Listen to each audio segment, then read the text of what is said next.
términos de intercambio mejoraron para América Latina en aquel periodo. Los datos que usaba Prebisch para aquel periodo no eran de buena calidad, ya que no estaban considerando el efecto de algunas fuerzas muy poderosas, como el impacto de la caída de los costos de transporte. Hoy, que contamos con datos de mejor calidad, sabemos que para ese periodo en particular, Prebisch se equivocaba. Con los datos que hoy tenemos sobre 150 años, ¿podemos o no afirmar que existe una tendencia de largo plazo?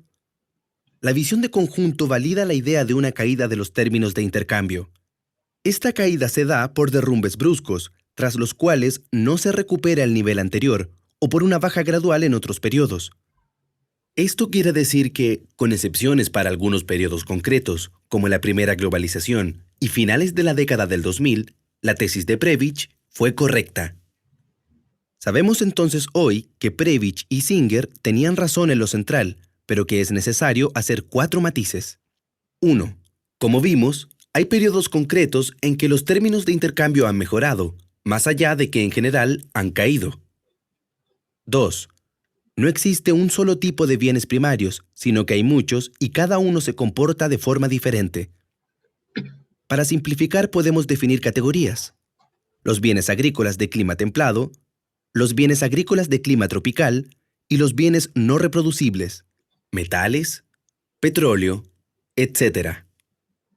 Si bien en el largo plazo los 3 grupos han participado de la tendencia a la caída, sus niveles y cronología han sido algo diferentes. 3.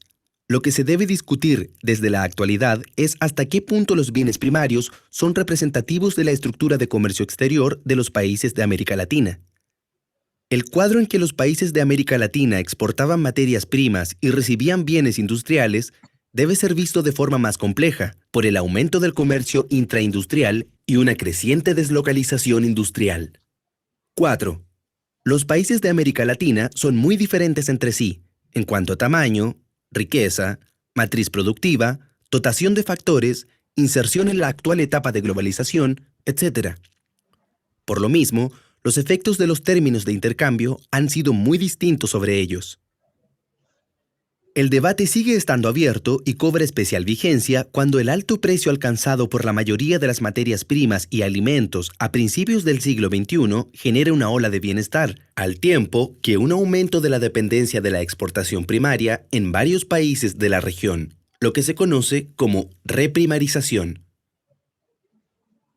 Mientras que es aún prematuro concluir que la tendencia al deterioro de los términos de intercambio se ha revertido permanentemente, sí se reafirma la idea de la alta volatilidad y carácter cíclico de los precios. En un nuevo escenario internacional, con reconfiguraciones del centro y la periferia, reaparecen igualmente los problemas vividos en el pasado. El impacto de estos ciclos en la distribución del ingreso y la riqueza, el impacto sobre la especialización productiva y la llamada heterogeneidad estructural, el impacto sobre las políticas públicas y su estabilidad. Hoy, como en el pasado, se impone el estudio riguroso de los hechos históricos y enfrentar los desafíos del desarrollo latinoamericano que siguen estando presentes. Superar la limitada diversificación productiva y la heterogeneidad estructural. Promover un desarrollo con equidad cimentado en los cambios en la estructura productiva y transformar las formas de inserción de América Latina en el orden mundial. Para estas tareas, los aportes y la tradición de Prebisch y la CEPAL mantienen plena vigencia.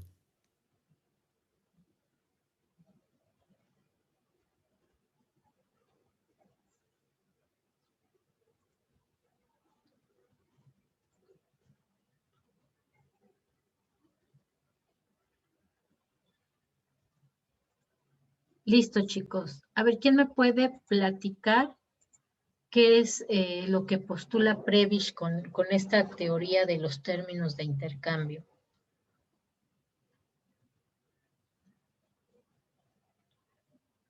¿Alguien dice yo digo quién?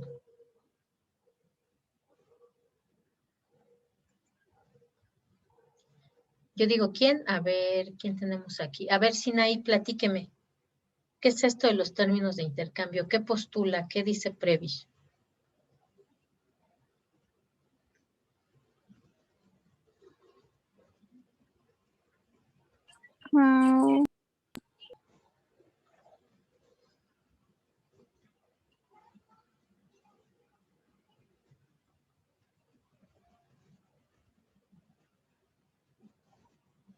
O le pedimos a alguien más que nos ayude.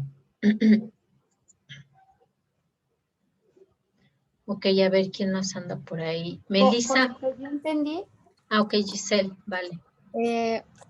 Pues tiende como que el intercambio siempre a disminuir la rentabilidad de las exportaciones primarias con respecto a las importaciones industriales, pero como que esto se deterioró, ¿verdad? Ajá. Sí, ahí hay una característica. Normalmente, y ustedes lo pueden ver, ¿no? Normalmente los alimentos tienden a bajar de peso, de precio. No todos, por supuesto, ¿no? Pero es como en la generalidad, sobre todo además en precios internacionales. Normalmente los países para exportar lo que hacen es producir grandes cantidades para poder exportarlos. Esos precios a los que se los pagan normalmente son precios que son más altos de lo que a lo mejor ellos podrían venderlo dentro de sus países, pero son precios que tienen una tendencia a disminuir, es decir, a largo plazo, como van mejorando las técnicas de producción, entonces tienen una mayor cantidad de oferta de productos y por lo cual, tanto por toneladas o lo que compren en el extranjero, pues normalmente es a precios más bajos, ¿no? Mientras que por el contrario, los productos que son manufacturados o productos que tienen altas cantidades de tecnología dentro de su uso, ¿no? Por ejemplo, piensen ustedes, las computadoras, los celulares, si hablamos, por ejemplo, de grandes productos, la maquinaria, ¿no? Normalmente tiende a subir de precio en el tiempo. ¿Por qué? Porque se le va agregando más valor. También los países tienden a producir en más cantidades para abaratar los costos, ¿no? Entonces podemos encontrar una gran gama de productos, pero en general la suma tiende a incrementar el precio. ¿Por qué? Pues porque cada vez les van integrando más tecnología. A lo mejor al principio era muy caro comprarse un celular cuando empezaron a salir los celulares, pero a medida que ha pasado el tiempo, bajaron en general de precio y las personas pueden acceder a él, pero siempre sale una nueva versión que es mucho más cara que la anterior, ¿no? No sé si ustedes, alguien de ustedes use los famosos iPhone, ¿no? ¿En cuánto está el iPhone, la última edición que haya salido, chicos? No sé, profa, pero tengo una duda. Todo este ciclo nos vuelve al consumismo, ¿no? Bueno, por Sí, lo que yo claro. también. Sí, claro, por supuesto, ¿no? Ese es como funciona el sistema, ¿no? Está basado en el consumo. Justamente por eso estas características, ¿no? Como la gente quiere consumir y todo el mundo quiere tener un celular, pues entonces las empresas producen celulares que tengan nuevas funciones, nuevas habilidades, ¿no? Ah, pues si antes eran los tabiquitos, pues ahora son los celulares muy pequeñitos. Si antes solamente se podía enviar mensajes, pues ahora ya tenemos teléfonos inteligentes, ¿no? Pero también obviamente un teléfono inteligente cuesta mucho más de lo que costaba hace 10 años un celular que mandaba mensajes, ¿no? Tienden a valorizarse en el tiempo. En el sistema, pues el objetivo es eso, ¿no? Consumir. Y en la medida en que consumen las personas y que cada vez demandan cosas más modernas, con más habilidades, con más funciones, pues entonces también, obviamente, saben que se ofrecen productos muy caros, ¿no? Hay gente que los va a adquirir. A lo mejor no la mayoría, pero sí habrá sectores que van a buscar esos productos porque tienen más tecnologías, porque son más modernos, porque son más pequeños, porque son más delgados, porque son más eficientes, porque tienen más funciones, ¿no? Y justo a eso se refiere los términos de intercambio. Además, relacionado justamente con este enfoque del centro-periferia de la teoría de la dependencia, nos dice, bueno, además se van deteriorando en el tiempo porque los países del centro son los que están continuamente sacando estos nuevos productos tecnológicos, son los que pueden invertir mucho en ciencia y tecnología, son los que también van a educar y a capacitar más a su población para poder producir este tipo de bienes, ¿no? Mientras que por el contrario, los países que están en la periferia, que son países con bajo nivel de desarrollo y que producen actualmente alimentos o materias primas sin gran proceso, es decir, sin mucho valor agregado, pues van a seguir vendiéndolos y en la medida en que bajan los precios internacionales de esos productos, pues ellos tienen que vender más. Y si están ocupados en vender más para poder obtener un ingreso, pues entonces no van a estar financiando justamente la creación de nuevas tecnologías para lograr sociedades más desarrolladas o para agregarle más valor a sus productos, ¿no? Porque dependen completamente de la tecnología que les vendan los países centrales, de qué les demandan los países centrales, ¿no? Piensen ustedes, por ejemplo, hace algunos años salió la noticia de que en México se produjo un auto que era 100% mexicano y se llevó a una exposición mundial de autos en Londres. ¿Quién va a comprar los autos mexicanos? Y de hecho fue un comentario que hicieron justamente ahí en Londres, ¿no? ¿Quién va a comprar un auto mexicano? Si es un país que no está en el centro, no es un país desarrollado, ¿no? No confían en un producto mexicano. Mejor le compran un auto a Japón, porque ya se especializó en autos, a Estados Unidos, porque tiene grandes empresas automotrices, a Alemania, porque también sus empresas automotrices son muy modernas y incluyen muchas mejoras sus automóviles, ¿no? Entonces, no solamente es que producen, sino que además, como yo centro soy el que decido qué les compro, pues no te voy a comprar autos aunque los produzcas. Yo te quiero comprar petróleo, te quiero comprar aguacate, te quiero comprar jitomate. Si tú me vendes otra cosa, no te la voy a comprar porque no me interesa. Entonces, justo de eso habla esta teoría de la dependencia, ¿no?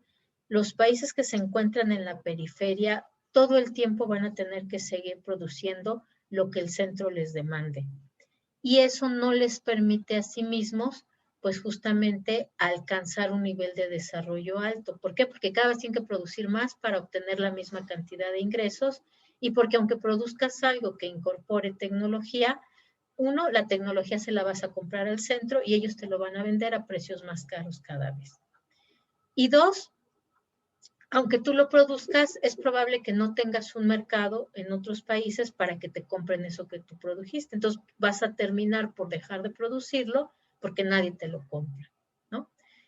¿Quién más, chicos? ¿Qué más nos dice esa teoría de los términos de intercambio? ¿Qué nos habla de los periodos?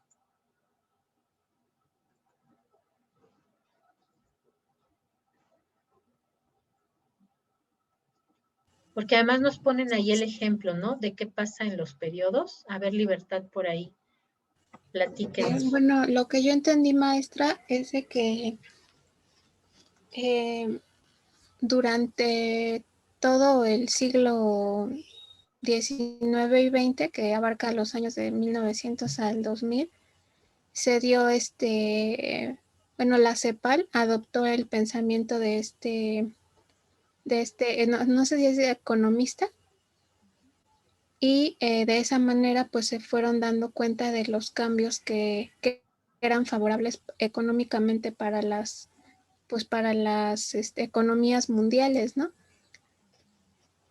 Entonces esos cambios pues beneficiaron, pero también en ciertos casos, como lo vemos en la producción excesiva, pues cuando se produce excesivamente pues bajan los costos porque pues mucha gente adquiere el producto. Exactamente, ¿no? Y como hay mucha demanda, pues entonces tienden a bajar los precios, exactamente. Bien, les voy a seguir compartiendo la presentación. Déjenme ver dónde la dejé, acá. Ok, no es, así sí es este. Ok, es este. Ok, bien, entonces esta teoría de la dependencia además nos dice que la influencia que hay entre estos países del centro y periferia no solamente nos habla de lo económico, ¿no? Como estos términos de intercambio y los precios y la relación que hay entre precios de las materias primas y precios de los productos que tienen alto contenido tecnológico, sino que además también toca temas político, mediático, educativo, cultural, deportivo, es decir, cualquier aspecto que hable del desarrollo humano, ¿no? Quienes van a decidir siempre son los países del centro, es decir, ellos son los que dictan cómo deben de ser las grandes políticas educativas, ¿no? Por ahí tenemos una Organización para la Cooperación y el Desarrollo Económico, la OCDE, que de repente saca sus lineamientos de cómo debería de ser la educación, ¿no? Tenemos también, por ejemplo, ¿no? ¿Quiénes son los que organizan las copas, las olimpiadas? Pues normalmente viene desde los países centro. Y lo mismo sucede inclusive en aspectos culturales, ¿no? La otra vez estaba justamente yo en un foro y de repente pusieron algo sobre el nombre de qué significa México en lenguas originarias. Y por ahí alguien decía, dejen de perder el tiempo con las lenguas originarias y pónganse a aprender inglés, que es lo que realmente sirve para sacar a este país de la pobreza, ¿no? Entonces, digo, o sea, ¿por qué esa persona dice eso? Pues porque él entiende que el inglés le sirve para obtener un mejor nivel de ingreso. A lo mejor para trabajar en una empresa donde se requiera ser bilingüe y le van a pagar mejor. Pero ¿quién dicta que el inglés sea como tal la lengua que todos necesitamos para hacer negocios, para estudiar en el extranjero, para poder hacer compras internacionales, para ofrecer un servicio en el extranjero? Pues estos países del centro, ¿no? Particularmente Estados Unidos y Reino Unido, que son países centro. Y entonces, ¿qué pasa con estos aspectos culturales de las economías periféricas? Ah, pues no son tan relevantes, pues ¿para qué aprendes náhuatl? ¿Para qué aprendes maya? Son lenguas que ya están muertas, ¿no? Si ay, no me deja admitir, si son lenguas que realmente no te van a servir para lo importante que es trabajar en el extranjero o trabajar en una empresa bilingüe o trabajar, ¿cómo se llama? O trabajar, o estudiar, ¿no? Fuera. Entonces, eso es lo que marca mucho de esta teoría centro-periferia, ¿no? Que pone como realmente lo importante, lo que deciden en el centro, y lo que sucede en la periferia pasa como a segundo término, ¿no? Cuando en realidad, pues el que nosotros podamos estudiar o aprender náhuatl nos permite mirarnos a la cara con otros, no con otros países, con otros grupos, con otras naciones dentro de nuestro mismo país, ¿no? Y nos permite entendernos. ¿Por qué tantos conflictos socioambientales con los grupos indígenas? Pues porque no hablamos el mismo idioma, ¿no? Porque cuando te dicen que la tierra es su madre, dentro de nuestra concepción, ¿no? Con una educación occidentalizada, no acabamos de entender qué es eso, ¿no? Entonces, justo nos lleva hasta cuestiones culturales que definen la forma como se organizan las sociedades. Los países como tal del centro tienden a ser estos países desarrollados, países ricos, que van a buscar además también cómo evitan que estos países de la periferia se resistan a esas decisiones que ellos toman para todos, ¿no? Y lo que van a hacer es, pues, llevar a cabo sanciones económicas o inclusive el uso de la fuerza militar, ¿no? ¿Qué pasa, por ejemplo, cuando Cuba decidió ser un país socialista? Un bloqueo económico, no un bloqueo económico que lleva años en Cuba. ¿Qué pasa cuando, por ejemplo, Evo Morales se intentó volver a elegir presidente en su país, Bolivia? Y pues Evo Morales es una persona que no le daba gran espacio al sistema capitalista, ¿no? Que al contrario, empezó justamente a fortalecer esas etnias que antes no habían sido escuchadas en su país. Ah, pues un golpe de Estado, uso de la fuerza militar, ¿no? Alguien por ahí crea un golpe de Estado y Estados Unidos inmediatamente los apoya, inclusive con apoyo pues de soldados, ¿no? Y eso es algo que se ha repetido muchísimas veces en la historia de Latinoamérica, ¿no? Estados Unidos decide qué es lo que pasa, quién dura como presidente, quién no en cada uno de los países. Si algo no le parece, pues hace una intervención. Y lo mismo pasa en Europa, ¿no? Ahí en el caso, pues este grupo de los 12 o esta Unión Europea más Gran Bretaña son realmente quienes deciden qué es lo que pasa con África, ¿no? Si también ellos consideran que hay una situación que les genere inestabilidad a ellos, pues también llevan a cabo intervenciones militares en los países de África. Y bueno, y Asia, pues se la han repartido entre todos, ¿no? Seguramente ya en alguna de sus asignaturas ustedes escucharon hablar de la doctrina Monroe. ¿Sí alguna vez escucharon o no? Sí, profesora. ¿Sí? ¿Qué nos dice esta doctrina Monroe? América para los americanos. Exactamente, ¿no? América para los americanos. Y eso podría sonar muy bien, ¿no? Ah, pues sí, claro, todos tenemos derecho a autodeterminarnos. Pero en realidad esa doctrina Monroe justamente se emitió en estos años, en los años 50 posteriores a la Segunda Guerra Mundial, y más bien lo que significa es que el continente americano es área de influencia de Estados Unidos, ¿no? Ustedes saben que ellos se llaman a sí mismos América, no Estados Unidos, ¿no? Y eso realmente es lo que plantea la doctrina Monroe. Europa, tú no te metas acá en Latinoamérica. Aquí en Latinoamérica es mi territorio, yo decido, yo intervengo, yo compro recursos naturales, tú encárgate allá de los otros continentes porque este es mi territorio, ¿no? Entonces, justo estas situaciones de poder, ¿no? Es lo que refleja esta teoría de la dependencia. Hay unos países que son los países centro, los países hegemónicos, que son los que deciden, y hay otros países que son la periferia, que tienen que proveernos de materias primas, que tienen que ocupar una situación en la División Internacional del Trabajo que nosotros vamos a definir. Y además, tenemos que cuidar que no quieran alejarse de nuestra influencia, porque son nuestro territorio. Nosotros ya nos los repartimos y no pueden evitar que nosotros tengamos influencia en las decisiones que tienen. No sé si alguna vez ustedes vieron por ahí en Facebook, si no se los traigo la próxima vez, un libro de texto en Estados Unidos que dice algo así como que pues tienen que defender al Amazonas porque es uno de los pulmones de la tierra y porque los países en donde se encuentra no saben defenderlo porque son países subdesarrollados y pobres, ¿no? Entonces, o sea, de ese tamaño es justamente esta visión, ¿no? De la relación centro-periferia. Esta teoría sobre todo tuvo espacio dentro de se les llama estructuralistas, ¿no? Que son los estudios que lleva a cabo la CEPAL y personas de Latinoamérica, particularmente Brasil, Argentina, Chile, México.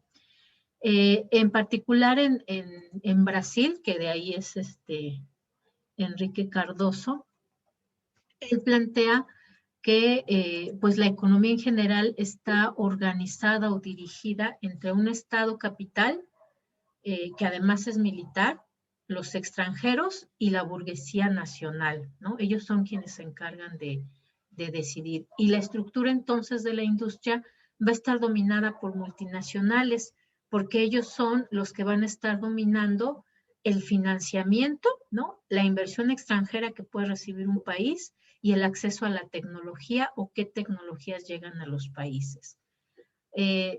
Por supuesto, también a esta teoría se le han encontrado algunas limitaciones, ¿no? Que, por ejemplo, pues se basa sobre todo en analizar estos aspectos de cómo la tecnología viene del extranjero, que es intensiva en capital y que además hay poca creación de empleo, ¿no? Y por lo tanto, pues entonces va a haber una distribución de los ingresos muy desigual entre estos países que son del centro y los países que son de la periferia. Y también pues está centrado obviamente, en que pues los países quieren, los países del centro, sobre todo quieren bienes de consumo de lujo, pueden producirlos, ¿no? Otro aspecto importante también es el asunto de la deuda externa, ¿no? Si estas industrias multinacionales controlan estos accesos al financiamiento de los países, que ya decíamos son países periféricos, que no logran desarrollar su propia tecnología y que además no tienen lo suficiente de ingreso debido a esta relación de sus términos de intercambio, que finalmente van a requerir el financiamiento externo, inversión extranjera directa, ¿no? Y eso hace a su vez, pues, que se incremente mucho su deuda externa. Entonces, todo el tiempo le van a estar debiendo a los países del centro, porque ellos son quienes les venden la tecnología y porque además ellos son los que le dan esos financiamientos para poder mejorar sus estructuras económicas. Las principales críticas hacia esta teoría es que o sea, hay más demostración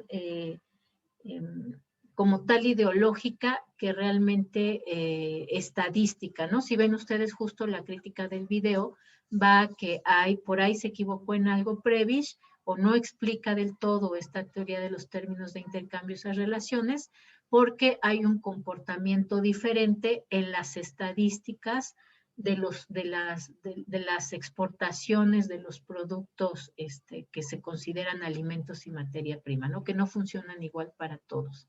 Entonces, justo se dice, hay más evidencia ideológica que evidencia estadística. Se considera también que una de las principales críticas es que, pues de por sí hay mucha negligencia en las dinámicas internas de los países, ¿no? Como hablábamos de esta situación de que las economías pues están estructuradas así por un Estado capital militar, los extranjeros y la burguesía en sí mismo. También la considera demasiado pesimista, ¿no? Porque además dice a largo plazo van a tender a empeorar los términos de intercambio de los países periféricos y a mejorar los términos de intercambio de los países centro. Entonces hay un destino muy pesimista, ¿no? Y bueno, a partir de esas teorías, pues se elaboraron algunas propuestas políticas, pero dice que son muy vagas porque realmente no dice cómo superar entonces esa situación de ser centro, de ser periferia. Particularmente otro autor, Enzo Faleto, pues nos dice que esta teoría se asienta en un dogma más que en un fundamento estadístico, ¿no? Donde pues dice que los países desarrollados como tal, ¿no? Países del primer mundo, pues siempre van a estar viviendo gracias a que obtienen los productos más baratos y a que los países subdesarrollados pues les sirven completamente a ellos, ¿no? También en particular este autor pues nos habla de que la situación de los pueblos que están más atrasados en el contexto internacional pues no logran alcanzar ese desarrollo económico y desarrollo social porque pues finalmente tienen que postergar sus metas para poder servir o para poder vender o proveer lo que necesita el primer mundo, ¿no? Y bueno, vamos a dejarlo hasta aquí. Todavía nos faltaba un poquito, en particular lo de la teoría de la globalización, pero vamos a dejar la crítica otra vez también para retomarlo la próxima clase y entonces ahora sí tener las 3 teorías y poderlas comparar. Por lo pronto, lo que vamos a hacer es que les voy a asignar un indicador que ustedes deben de investigar y presentarlo en la próxima clase que nos veamos, ¿vale? Déjenme ver aquí los equipos. Tengo por aquí el equipo de Nadia, Gabriel y Ángel. Les va a tocar a ustedes investigar sobre el índice de desarrollo humano. Van a explicar qué es, qué mide, cómo se conforma o cómo se construye. Ajá. Después el equipo de Sinaí, Giselle, Libertad y Luis le va a tocar exponer el índice de desarrollo social. Luis, etc. Lo mismo, ¿no? Cómo se construye el índice, qué es lo que está midiendo. Si hay un ranking, presentar también cómo se encuentra el ranking y México, dónde se encuentran esos indicadores. Y el equipo de Israel, Sara, Melissa y Jacqueline les va a tocar el índice de pobreza. Hay diferentes índices de pobreza. Lo que ustedes van a hacer es buscar uno, el que quieran, de los indicadores que hay, pero que también sean internacionales, ¿no? Para también poder tener un ranking mundial y ver en dónde nos encontramos nosotros. Van a encontrar ahí que ahí hay muchísimos indicadores de pobreza, por ejemplo, pobreza laboral, pobreza de alimentación. Ustedes eligen el que ustedes quieran, pero que además podamos tener información comparativa, ¿vale? Y eso será hasta regresando de vacaciones, que en la primera clase que tengamos, ¿no? Yo hablo sobre la teoría de la globalización, ustedes presentan su indicador, ¿vale? Y les voy a dejar otra tareita, que era la primera de la que habíamos hablado. Ya les subí las ligas ahí, si no me equivoco, en el Classroom. También por equipo van a revisar estos documentos, ¿no? Déjenme ver, de una vez se los comparto dónde están en el Classroom.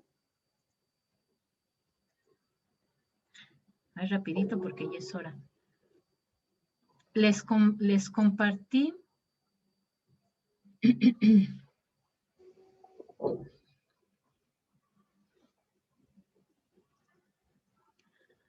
Acá está.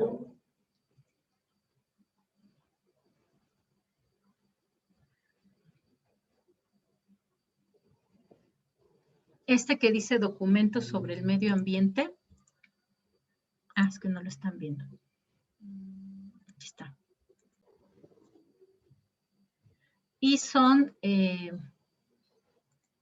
que no se ve, documentos sobre el medio ambiente. Les coloqué aquí 3 documentos. Por ahí si lo tiene alguien, chéquelo, porque no veo aquí dónde está los documentos que les agregué. Así aquí están los 3. ¿No? Uno es el reporte del IPCC sobre cambio climático, otro es el informe mundial de Naciones Unidas sobre recursos hídricos y el otro es perspectivas del medio ambiente mundial, ¿no? Los van a revisar, se van a meter ahí a los documentos originales, busquen la versión en español. Si no hay, no hay, la última no está todavía en español, bueno, pueden buscar la anterior, que es la de 2014 o la de 2018, y entonces también les va a tocar revisarlo por equipo. Al equipo de Nadia, Gabriel y Ángel le va a tocar el primero, el IPCC, el reporte del IPCC.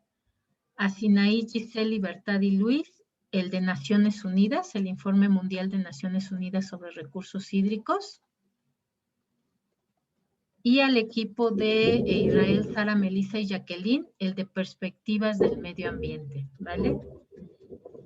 Solamente tienen que revisarlo. Algunos son muy largos, entonces tampoco pretendo que lo lean absolutamente todo, pero la idea es que nos digan qué institución lo lanza, qué es lo que plantea ese documento, de qué nos habla. Todos nos hablan sobre medio ambiente, pero diferentes aspectos, ¿no? Y cuáles son los elementos a los que hay que poner atención al futuro, porque estos documentos se sacan justamente para que los países tomen acciones. Lo vamos a revisar hasta el miércoles de la siguiente semana de que regresamos, ¿no? Entonces, uno es para el martes, la tarea de los índices, y para el miércoles será esto. Solamente nos tienen que platicar el equipo de qué se tratan estos documentos, ¿no? Les digo, algunos son muy largos, no tienen que leerlo absolutamente todo, pero sí tienen que revisar de qué se trata, ¿vale? ¿Alguna duda o pregunta hasta aquí, chicos? Sí, maestra, vamos a tener clases el próximo martes. No, el próximo no, porque es la Semana Santa. Sería hasta que regresemos justamente de vacaciones, ¿vale? Pero dijo que la tarea se la tenemos que subir este martes, ¿no, profesora? No la tienen que subir este martes. Es para revisarlo en clase hasta la otra semana, ¿no? Y justo para esa Semana Santa les dejé ahí también lo de las películas. Ven que les había comentado de 2 películas que valdría la pena que vieran. Ahí se las dejé. Entonces ahí cuando anden descansando, tómense su tiempo de ver alguna de esas películas, ¿vale? Sí, profesora, gracias. Va que va. Disculpe, maestra, Sí, oigo. lo de las lecturas en equipo lo tenemos que presentar en PowerPoint. No, no tienen todavía que hacer entrega. Ah, ok. Vamos a comentarlo también la clase que regresamos de vacaciones, porque vamos a hacer esta comparación entre las tres y ya después sí harán ustedes un cuadro comparativo, pero ya hasta regresando y que ya hayamos discutido esto y que ya lo hayamos comentado en clase, hasta ese día se fijará una fecha de entrega, ¿vale? Ok, maestra, gracias. Va que va, sale pues. Disfruten sus vacaciones, chicos, descansen mucho, ¿vale? Cuídense mucho, no salgan por este asunto de la pandemia. ¿Va que va? Sí, maestra, Va que gracias. va. Gracias, Hasta profesora. luego, chicos, Gracias, que Miss, estén muy igualmente, bien. bye. Gracias, profesora. Hasta luego. Chao.